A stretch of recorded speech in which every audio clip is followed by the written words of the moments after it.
So let me grab my highlighter. Okay, so we're going to talk about section 14.5, which is cyclotomic extensions and abelian extensions over Q. So first, let's start off with cyclotomic extensions. So recall what a cyclotomic extension is. So a cyclotomic extension is something that looks like this. Ignore the statement of the theorem right now, just look at this symbol. This is Q adjoin the nth root of unity. That is what a cyclotomic field is. So theorem 26, the first theorem in this section, is about the Galois group of the cyclotomic field. And it says that the Galois group of the cyclotomic field of nth roots of unity is isomorphic to the multiplicative group of the integers mod n. So this is the group of units mod n. So the Galois group of the cyclotomic field of nth roots of unity, so Q adjoins zeta n, is that Galois group is the group of units mod n. Okay, this isomorphism is given explicitly by the map, where you take the group of units and construct this isomorphism to the Galois group by taking an integer mod n that is co-prime to n and sending it to sigma a. This sigma is an automorphism of the cyclotomic extension where it is parameterized by a unit mod n. And sigma a is the map that sends zeta n, the generator of this simple extension, to sigma n to the a. So this makes sense as an automorphism to say it's just specified by where it sends the generator because it's a simple extension. So it has to fix Q, you tell it where it sends this simple generator, and that determines the whole automorphism. So first thing we need to show is that this this assignment is not it. So first we need to show that sigma a is actually a true automorphism. So yeah, if it were a true automorphism, then this would be enough information to specify which automorphism it is, but is it actually an automorphism in the first place? And then we need to show that this is a homomorphism, so group composition here matches group composition there. And then finally, we need to show it's in bijection, and that's simple enough. Just count the number of elements here, count the degree, that number of elements here, which is the degree of the extension, which is the number of units, 5n. So let's do this one by one. Q adjoint sigma n is Galois over Q. The degree of this extension is 5n, which is the number of units mod n. Any automorphism of this simple extension is determined by where it sends zeta n. Hence, must send zeta n to another primitive nth root. Because what does it mean to be a primitive nth root? That means you are a root of the nth cyclotomic polynomial, and therefore zeta n must be sent to another root of the nth cyclotomic polynomial, which must be another primitive root, nth root. So zeta of n has to get sent to zeta of n to the a, where a is co-prime to 1. So the point is, all of the conjugates of zeta of n are powers of zeta of n. This is obvious if you think about the nth roots of unity being on a circle in the complex plane and taking zeta n to be the first one that you encounter while going counterclockwise. But zeta n can be any arbitrary primitive root, as long as as long as it doesn't its powers does not give you the one. It does not. Okay, as long as if you take a power of this, say k, where k is less than n, you don't get back to 1. So that's what it means to be a primitive nth root. So and therefore powers of this guy give you all of the other nth roots. All right, so since there are 5n such integers a, 5n are the units, the number of units mod n. These are all these possible automorphisms are actual automorphisms. Right. So this is the degree of the extension, means the Galois group has order 5n. And then here we just showed that any automorphism must send zeta n to zeta n to the a. And so there are only 5n possibilities, and therefore all 5n possibilities have to be true automorphisms. Okay, so this amounts to showing that this map from the units of mod n to the Galois group actually sends these things to actual automorphisms. That's what we argued by degree argument. But now, so they're valid automorphisms. And now let's show that it's a homomorphism. So let's take two of these sigma A and sigma B's and compose them on the generator zeta of n and see what it does. We only need to see what it does to this generator because, again, any automorphism is determined where it sends the generator, right? So say the composition of two automorphisms, you just simply apply it. Zeta of n gets raised to b, and then zeta of n to the b gets raised to the a, and then that's just zeta of n to the ab, and that's the definition of sigma of ab. So therefore, this is an actual homomorphism. And finally, it's bijective because 5n is the degree of the extension. And so therefore, since it's Galois, that's the number of automorphisms of the extension. And yeah. And we just showed 5n automorphisms. So, and 5n is also the number of units in here. So it's actually a bijection. Both of these sets have the same order. So are there any questions about theorem 26? Essentially saying the Galois group of the cyclotomic extension of nth roots of unity is the group of units mod n.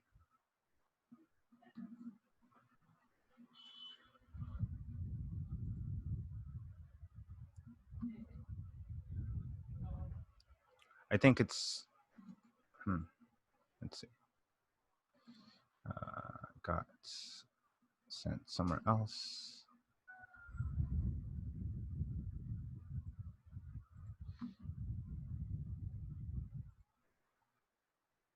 A homomorphism between two finite fields of the same order is bijective if it doesn't send everything to zero. So these are not fields. This is a group. These are finite groups.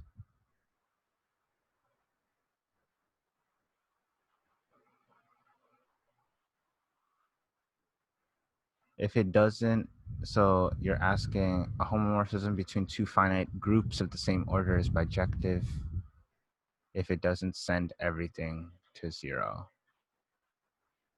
Not necessarily.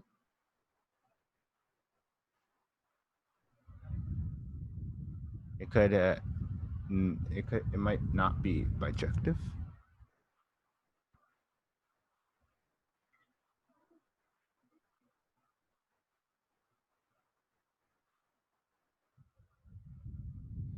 So you're confused why it is bijective in the theorem. Right. Okay.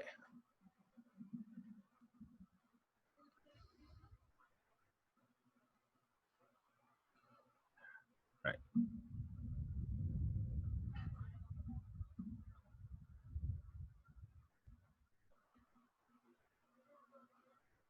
I guess let's use another approach. Let's see what is the kernel of this homomorphism. Like what gets sent to the identity in this group, which is the identity transformation. Well, if A is different from 1, then this is not the identity.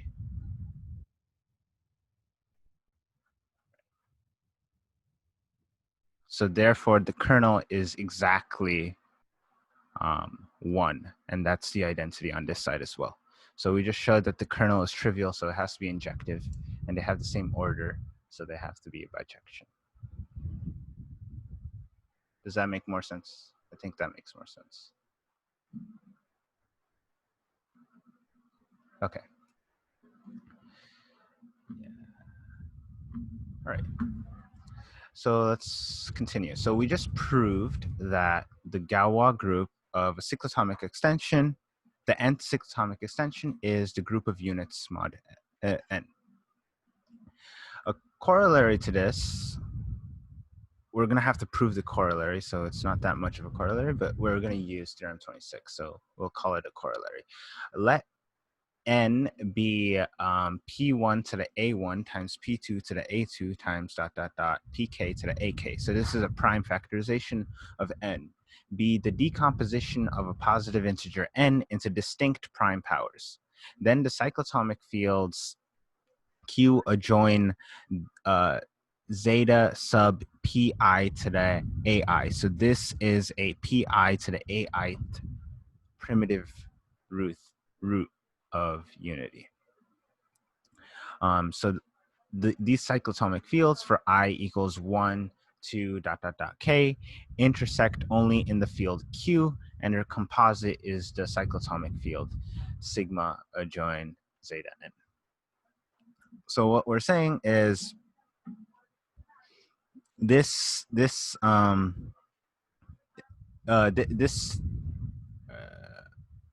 just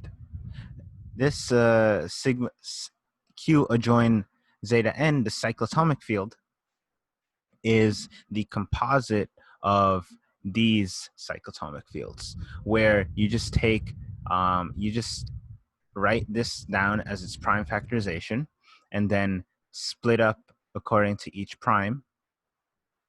And for each prime, you get a different subfield. And we're saying all of these subfields intersect trivially, and all of these subfields together have a composite that is the whole field.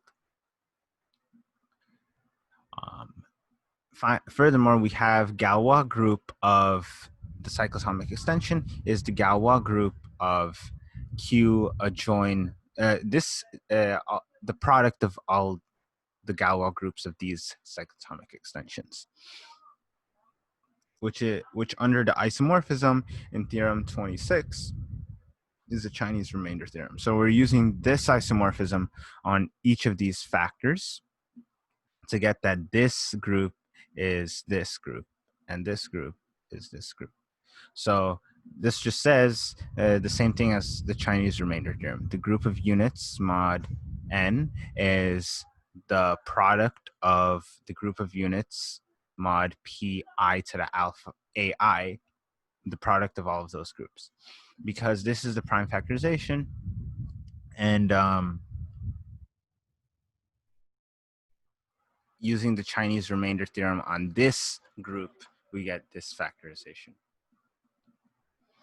So this is the Chinese remainder theorem. It says essentially this, but yeah, what this corollary is claiming is that the Galois group of this guy is, sure, it's this product, but also the corresponding fields that correspond to these subgroups are exactly Q adjoin these cyclotomic fields, where you're adjoining a pi to the ai'th root of unity. So let's I think my notes didn't get saved. Let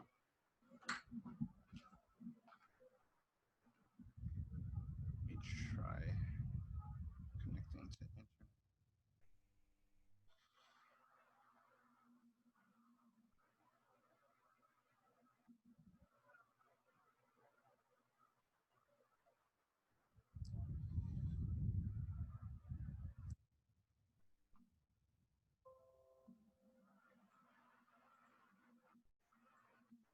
So weird. Where's the rest of my notes? Let me pause the recording.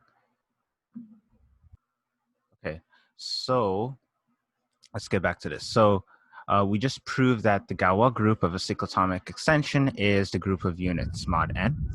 And now we're saying that this Galois group can be further split into the product of Galois groups of smaller cyclotomic extensions. And also, did we prove the thing about these cyclotomic extensions, these smaller cyclotomic extensions have their intersection Q, and they have a the composite is the whole field. All right, so let's work on this proof. So let's write n as a product of prime powers, and then n, the zeta n is a primitive nth root of unity, right? So let's raise zeta n to all of the products of all of these prime powers except for P1 to the A1. So we're just omitting P1 to the A1. And then this, if you raise this guy to the P1 to the A1, you're going to get zeta n to the n, which is 1. So this is a P1 to the A1th root of unity. And it's also a primitive P1 to the A1th root of unity, because if you did raise it to some power less than P1 to the A1, then that would mean zeta n is a root of unity, is an mth root of unity where m is strictly less than n. And that's not possible because zeta n is a primitive nth root of unity. So therefore, this guy is a primitive P1 to the A1th root of unity.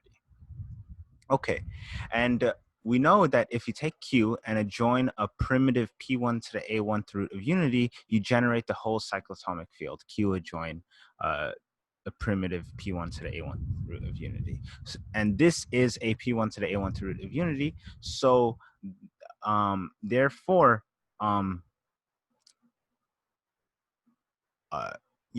Q adjoin this guy is just the Q adjoin a primitive P1 to the A1 root of unity, which we're going to call K1. And so therefore, the cyclotomic field,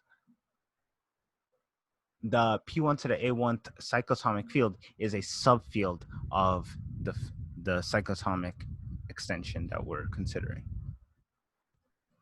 Similarly, the same type of argument shows that Ki, which is Pi to the Ai cyclotomic field, is a subfield of the cyclotomic extension. So let's go back here. And what were we trying to show? We were trying to show that the cyclotomic fields, these guys, have their composite being this guy. Well, we just showed that these guys live inside this guy. So now we can start proving stuff about their intersection and composite. So first, let's try to show, let's keep going. So the composite of all of these smaller cyclotomic fields, Ki's. So the composite is K1 dot dot dot K, K. This contains the product of all of these generators. So we have a P1 to the A1 root of unity and K1, and a Pi to the Ai root of unity and Ki. So the product of all of the Pi to the Ai roots of unity are inside of the composite. So therefore, this whole product is inside of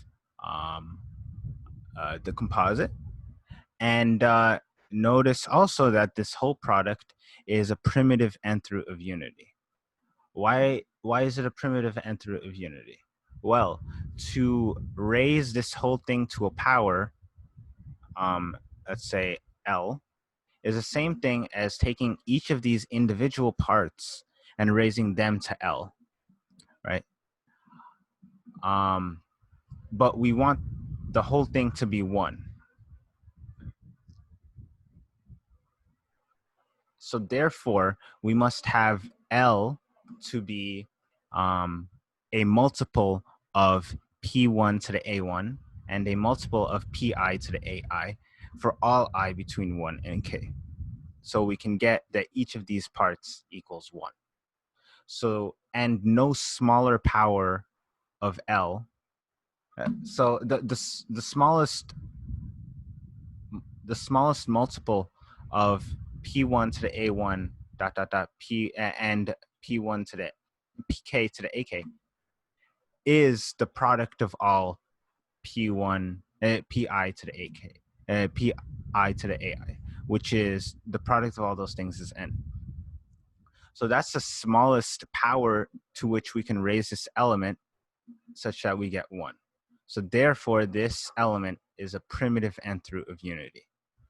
Therefore, the generator of the cyclotomic extension, the nth cyclotomic extension, a generator of this nth cyclotomic extension is actually this product of the generators of these smaller cyclotomic extensions.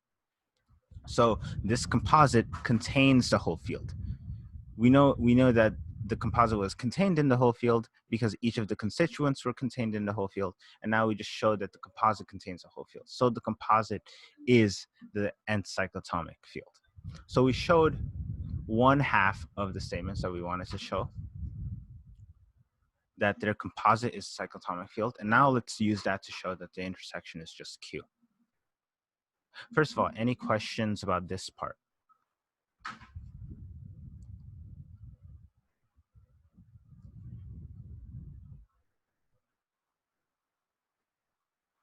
We just showed the composite of these smaller cyclotomic extensions, KIs, is the whole extension.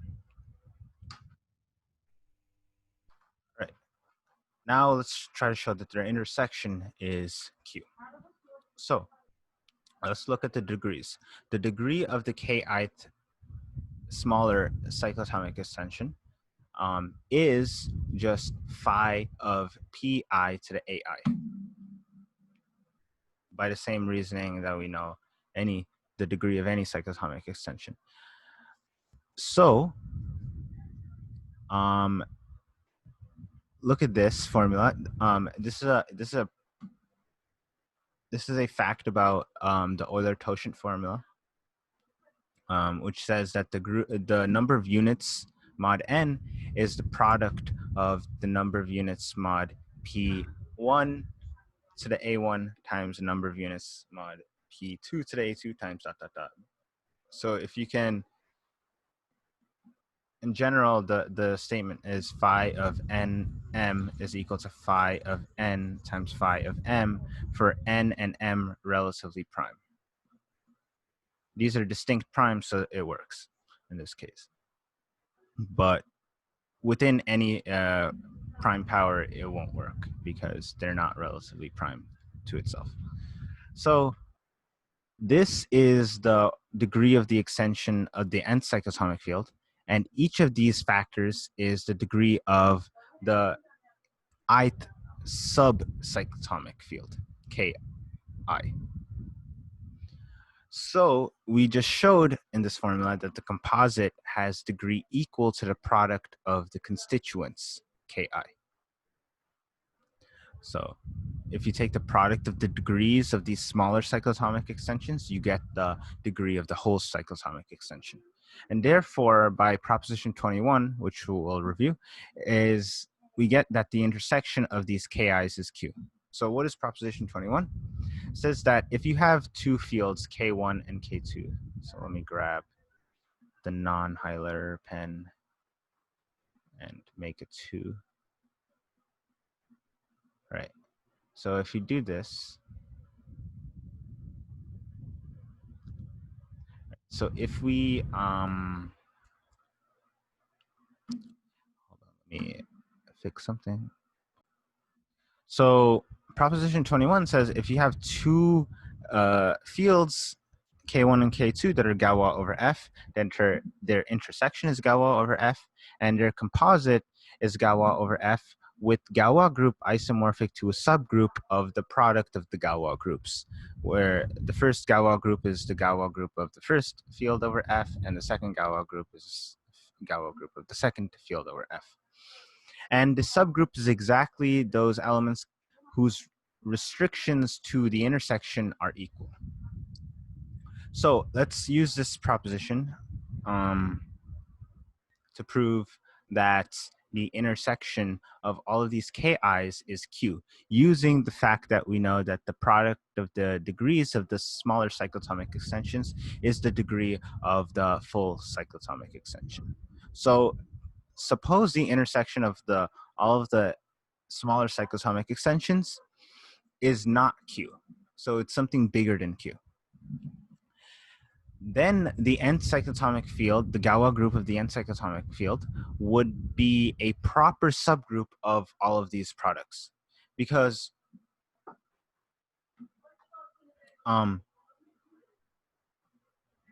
using this fact right here, which says you can embed the Galois group of the composite into the product of the Galois groups by focusing on those with restrictions to the intersection equal. If the intersection is larger than q, then there will be, and since the intersection is Galois, therefore, since it's larger than q, it has degree larger than 1, and so there is at least one automorphism that is not the identity on the intersection. So therefore, the order of the Galois group, the composite, the order of the Galois group of the composite has to be less than the order of the product of the Galois groups of the constituents. So applying that in this case, when we have the intersection not being trivial, then we get that the order of this group is less than the order of this group. But we know from this thing that that can't be true. Again, the order of these things are just phi of p1 to the a1, and the order of this Galois group is 5n. So they have to have the same order, right? The Galois group of the cyclotomic extension, which we proved is the composite of these smaller cyclotomic extensions, has to have the same order as the product of the Galois groups of each of the constituent smaller cyclotomic extensions. Therefore, this intersection cannot be anything larger than Q. It has to be exactly Q. So that's how we use proposition 21 to prove that the intersection of all of these smaller cyclotomic extensions is actually Q. Okay, so now let's go back to corollary 27. Again, now we proved both statements in this sentence. We proved that the intersection of these smaller cyclotomic fields is Q, and the composite of these smaller cyclotomic fields is the whole group. All right. Finally, that basically proves the rest of the theorem. So therefore, we don't take any subgroup of this thing to get the Galois group of the whole extension. It's immediate that the Galois group of the extension is just the product of the Galois groups of the subfields. And each of these subfields have Galois group being the group of units mod pi to the ai, and therefore this agrees with the Chinese remainder theorem. The only thing you'd have to show is that this is actually like the correspondence, the subgroups that you get by this Chinese remainder theorem correspond exactly to these subfields that I specified here. Okay. So are we good with this?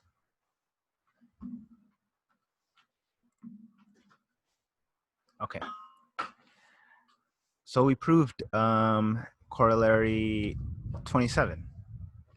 So the two results we've proved so far is that the Galois group of the cyclotomic and cyclotomic field is a group of units mod n, and correlatory 7 we proved that there are, if you can factor n into prime powers of k distinct primes, then there are these k distinct subfields whose intersections are Q and whose product, whose composite is a whole cyclotomic extension, and the Galois group factors in this way according to the Chinese remainder theorem. Now, let's move on to abelian extensions. So this is the other half of, well, there are actually three parts in this section. There are cyclotomic extensions, abelian extensions, and then some application to constructing polynomials, I think. I won't talk about the application to constructing polynomials. Maybe Eric will talk about it, but I will talk about abelian extensions now. Right. So, definition. This extension k over f is called an abelian extension if k over f is Galois and the Galois group is abelian. So, for an example, all of the cyclotomic fields that we considered, which have Galois groups being the group of units mod n, these are all abelian extensions. All cyclotomic extensions are abelian because the group of units mod n is an abelian group. Note, all subgroups and quotient groups of an abelian group are abelian. So every subextension of an abelian extension is abelian. And by proposition 21, composites of abelian extensions are abelian. Right? Composites, the Galois group can be embedded in the product of Galois groups. If you have two abelian Galois groups, their product is abelian. So therefore, the composites are abelian extensions. And subextensions, right? You take subgroups which are abelian, quotient groups which are abelian. So subextensions, their Galois groups are going to be quotient groups of the abelian group. So subextensions also have abelian Galois groups. So therefore, if you just think about extensions of a certain base field,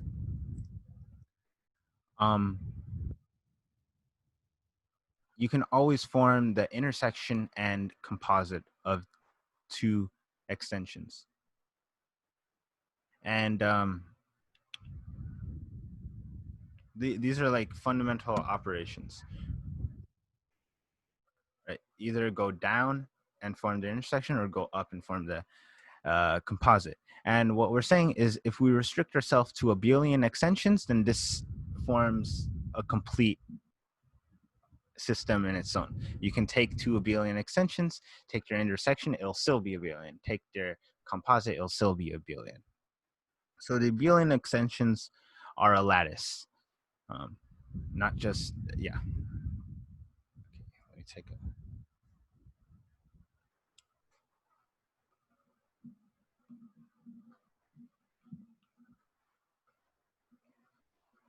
okay. So an open problem is the following. Which groups arise as Galois groups of extensions of Q? And a partial answer is that every abelian group appears as the Galois group of some extension of Q. So it's a natural question to ask, right? Q is like is basically our favorite field. And it's natural to wonder about what Galois groups can you get by taking finite extensions of Q. By the way, finite extensions of Q, they're called number fields. And so this is asking what possible groups are there for Galois number fields? What possible Galois groups can you get? And and a partial answer is that you can get every abelian group. And we're going to prove this using the fact that all cyclotomic extensions are abelian. So let's see how we prove it. So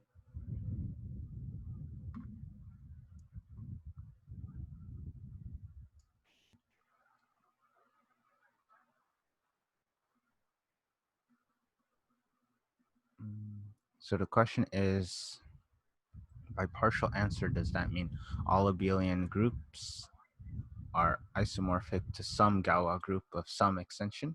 Yeah. If you give me an abelian group, I can find a Galois, an extension of Q with that Galois group. So this is called the inverse Galois problem. Give me a group, and I want to find an extension whose Galois group is that group. And what I'm saying, you can solve the inverse Galois problem for abelian groups. So let's do it. So corollary 28 is a little bit more specific. It's telling that G be a finite abelian group. Then there is a subfield K of a cyclotomic field with Galois group being G. So so it's a bit more specific in that not only can I give you a field, but I can give you a field that's contained in a cyclotomic field. And this gives us that it's an abelian group automatically because any subfield of a cyclotomic field is abelian. So these cyclotomic fields are sort of like important places to look for fields, at least in the abelian case. Every finite abelian group has a extension that is with that Galois group being contained in a cyclotomic field. So this sort of tells you why cyclotomic fields are important. But yeah, they're natural anyway, but yeah, this is another reason. Okay. So to prove this result, we need the following fact from number theory.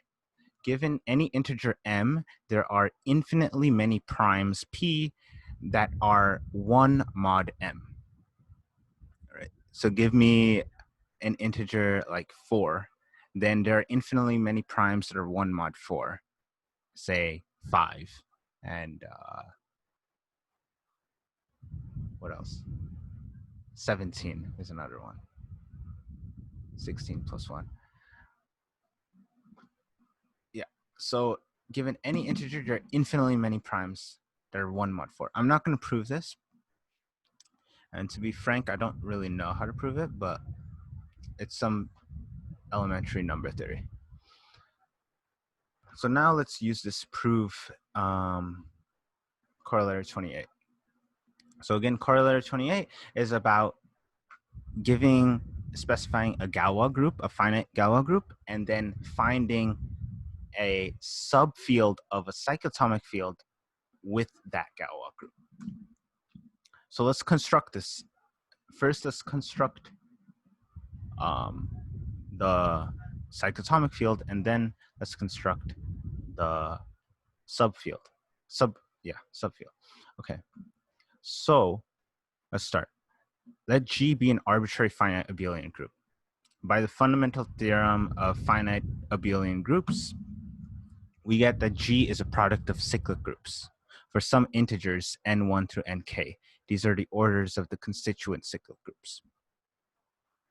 By the note, this unproved assertion from elementary number theory that there are infinitely many primes that are 1 mod a specific integer, there are k distinct primes that are 1 mod each of these orders, n1 through nk. And each of these p1 through pk's are distinct because there are infinitely many choices for p1 and infinitely many choices for p2, so we can choose them all to be distinct primes.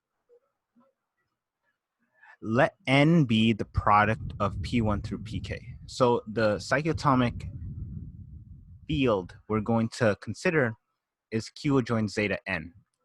So this n is the product of these primes. And that's going to be the cyclotomic extension in which we are going to look for the subfield that has Galois group G, this Galois group. So by construction, Ni divides Pi minus 1. for I equal to 1 through k. That's just a rephrasing of each of these inequalities. Let's move 1 to the other side. So we get P1 minus 1 is equal to 0 mod N1. Therefore, N1 divides P1 minus 1. And so on with all the other i's. So Ni divides Pi minus 1. So Z mod Pi minus 1z, so the cyclic group of order Pi minus 1 has a subgroup of order Pi minus 1 over Ni. Right? Since Ni is a divisor of this guy, there is a subgroup whose order is Pi minus 1 divided by Ni. The subgroup you can just take, so since this is cyclic, there is a generator, and then take that generator applied to itself Ni times. Then the order of the group generated by the nth iterate of the generator of this group has order Pi minus 1 over Ni. So that's the subgroup Hi. Now the quotient of the cyclic group by the subgroup Hi, and you can take quotients because this is an abelian group. You can always take a quotient by any subgroup. So this quotient has order Ni. So the order of this guy is Pi minus 1. The order of the subgroup is Pi minus 1 over Ni. So the order of the quotient is Ni. So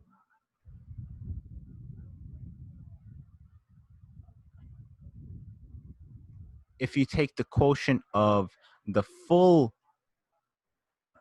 Galois group of the cyclotomic field of the nth cyclotomic field, which is the nth roots of unity, and take this group, the roots mod n, the units mod n, and mod it out by the product of all of these subgroups, then you're going to get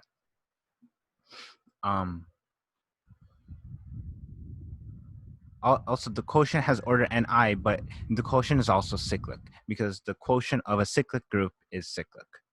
So if you take this group, which is a product of cyclic groups, right? Since n has prime factorization like this, it's a product.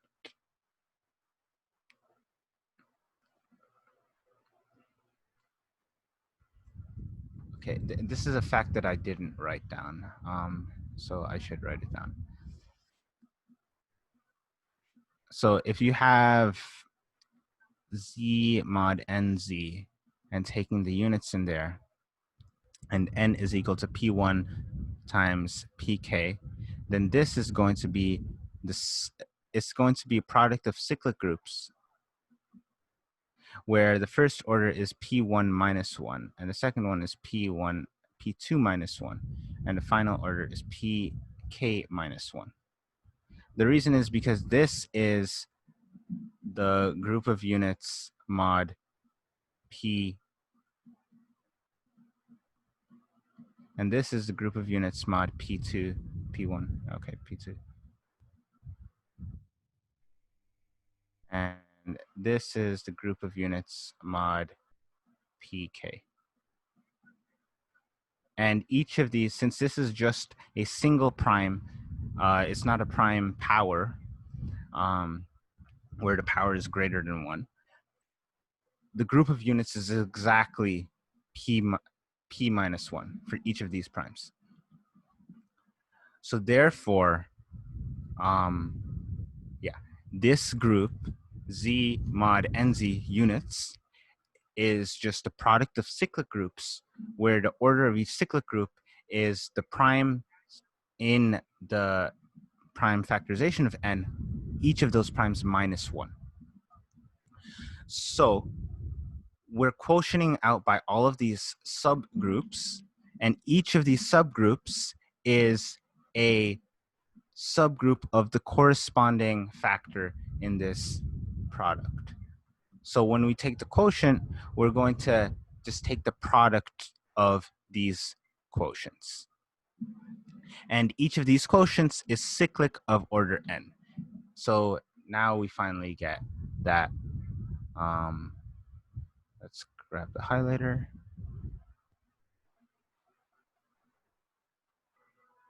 That the quotient of the full group of units mod n by the product of all of these subgroups is just the product of the cyclic groups of order n1 times the cyclic groups of order nk.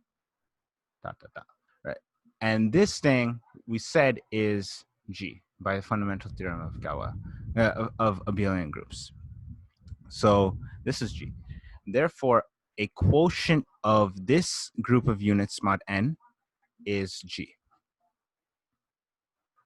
Okay. Now, this subgroup of this group corresponds to a subfield of this field, right? This group is the Galois group of this field because n is equal to p1 dot dot dot pk.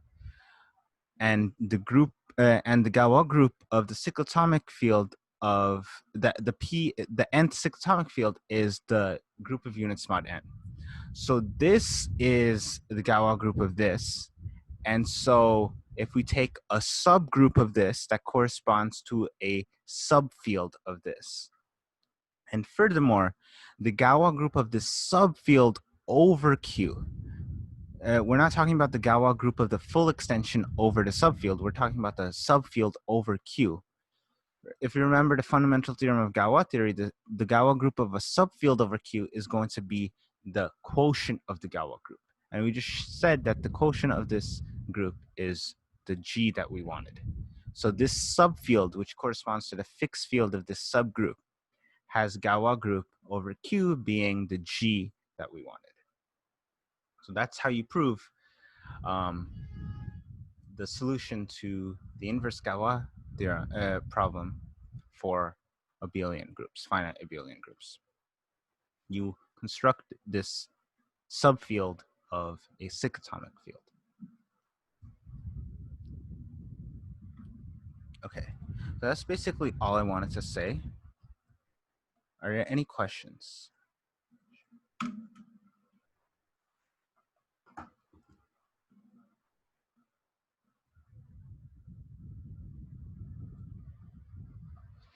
Okay, so that's basically all, but I still have one more thing that I can talk about, which is the Kronecker-Weber theorem. And I can do this in a few minutes, so let's just do this. I need to grab the part from the book.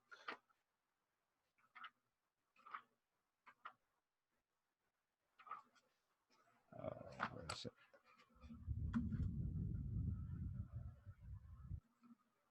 Okay, so the Kronecker-Weber theorem. Let's just write this in without a highlighter.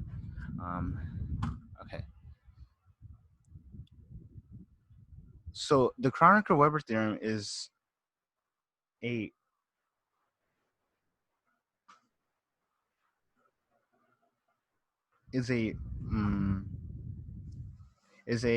converse to the result that we just proved. We just proved that any finite abelian group can be obtained as the Galois group of some subfield of a cyclotomic field.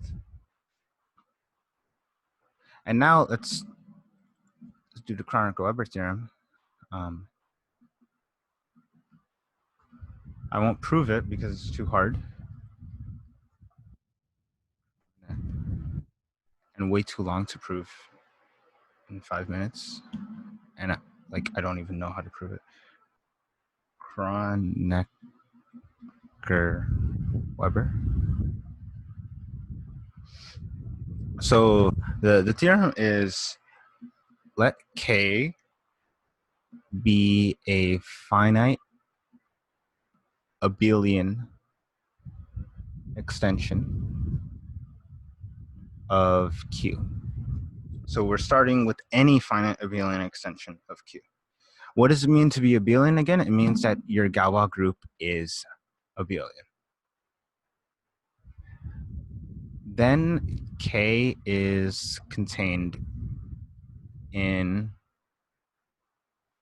a cyclotomic extension of Q.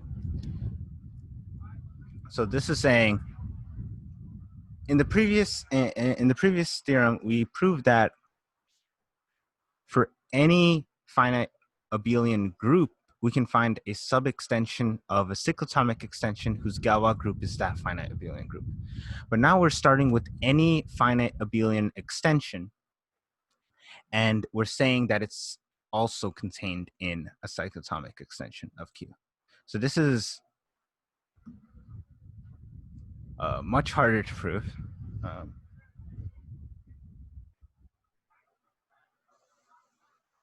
And yeah.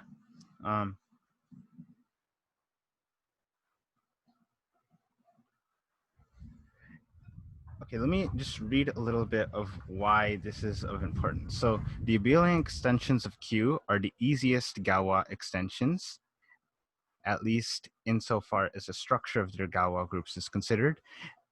And the previous result shows that they can be classified by the cyclotomic extensions of Q.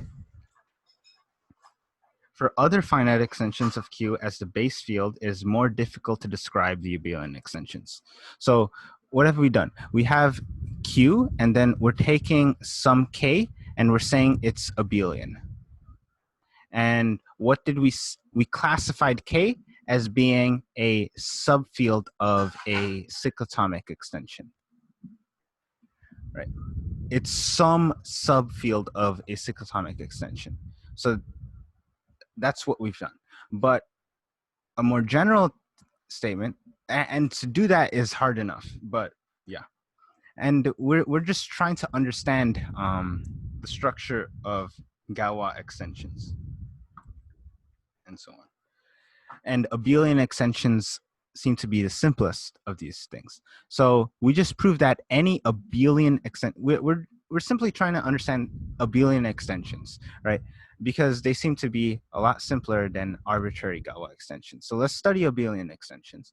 And by the Kronecker-Weber theorem, which is really hard to prove, we know that any abelian extension of Q, when Q is the base field, is going to be contained in a cyclotomic extension.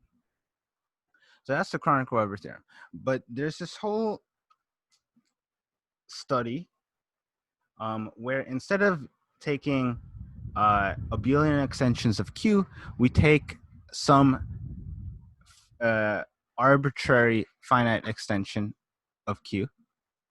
So let's start with the number field F, right? And we're going to say this is our base field. And now let's take an abelian extension of F, right? And let's try to classify these extensions. Like, can we do that? And let me continue reading. It says, the study of abelian extensions of an arbitrary finite extension F of Q is referred to as class field theory, right? So there is a classification of abelian extensions of F by invariants associated to F, which greatly generalizes the results on cyclotomic fields over Q. In general, however, the construction of abelian extensions is not nearly as explicit in the case of cyclotomic fields. One case where such a description is possible is for the abelian extensions of an imaginary quadratic field. So this is the case where Q is where F is the base field is Q adjoined square root of minus D. So this is an imaginary quadratic field, and D is positive. Where the abelian extensions can be constructed by adjoining values of certain elliptic functions.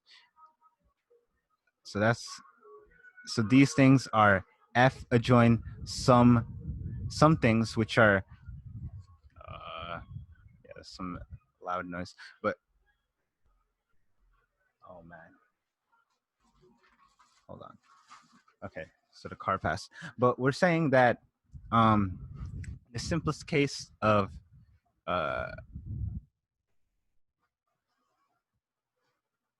in the simplest case of class field theory, we're saying where the base field is Q adjoin square root of minus D. The abelian extensions can be constructed by adjoining values of certain elliptic functions. So that's, what does that mean? And in parentheses, it says this is the analog of adjoining roots of unity, which are the values of the exponential function e of x. So these zeta sub n are the exponential, are values of e to the x for certain x. And what we're claiming in this case is that these things are some values of some elliptic functions. So that's yeah, something. The study of the arithmetic of such abelian extensions and the search for similar results for non-abelian extensions are rich and fascinating areas of current mathematical research. So I don't know any stuff about this, but I just wanted to share my enthusiasm about what this is and yeah, what this is related to. So yeah, that's it.